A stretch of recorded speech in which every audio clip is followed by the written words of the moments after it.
ம்.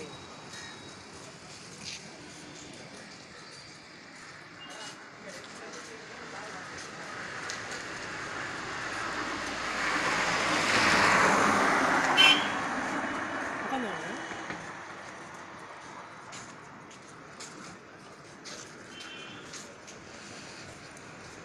ஆண்டவராகிய இயேசு கிறிஸ்து நாமத்தினாலே உங்களை வாழ்த்துகிறேன். இப்போ ஆண்டவருடைய பிள்ளைகளாவது எப்படி என்பதை பற்றி நாம் பார்க்க போகிறோம். யோவான் 1வது அதிகாரம் 12வது வசனம். அதில் என்ன எழுதியிருக்குதுன்னா, அவருடைய நாமத்தின் மேல் விசுவாசம் உள்ளவர்களாய் அவரை ஏற்றுக்கொண்டவர்கள் எத்தனை பேர்களோ அத்தனை பேர்களும் தேவனுடைய பிள்ளைகளாகும்படி அவர்களுக்கு அதிகாரம் கொடுத்தார்.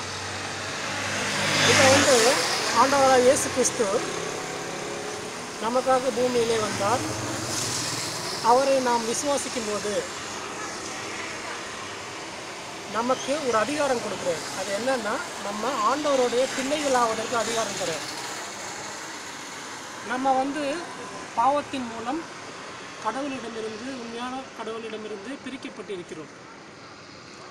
அந்த பிரிவினையை போக்கி நம்ம ஆண்டவரோட, உண்மையான கடவுளோடு உள்ள உறவை ஒப்புரவாக்குவதற்கு ஆண்டவராகிய இயேசு கிறிஸ்து பூமிக்கு வந்தார்.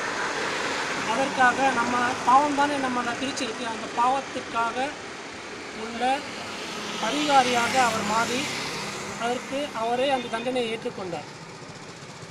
அதன் மூலம் அவர் தேவ அன்பை நமக்கு வெளிப்படுத்துகிறார். எவ்வளோ தூரம் கடவுள் நம்ம நேசிக்கிறார் என்பதை அவர் சிலுவையில் மரிப்பது மூலம் வெளிப்படுத்துகிறார். இப்போ நம்ம ஆண்டவராகிய இயேசு கிறிஸ்துவை ஏற்றுக்கொள்ளும் போது, உங்கள் ரட்சகராக நீங்கள் ஏற்றுக்கொள்ளும் போது உங்கள் பாவங்களை மன்னித்து உங்களுக்கு புது வாழ்வு தருவார், பாவத்தின் விடுதலை தருவார்.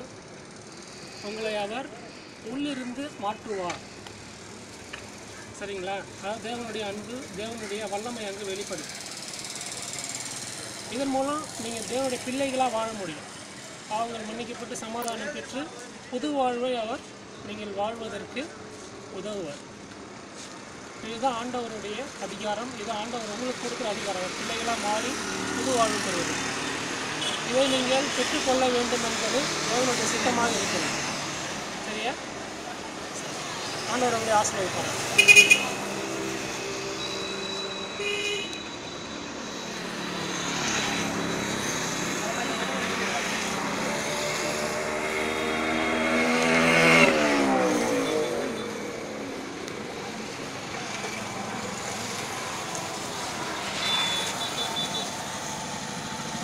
இது அமுத்துங்க.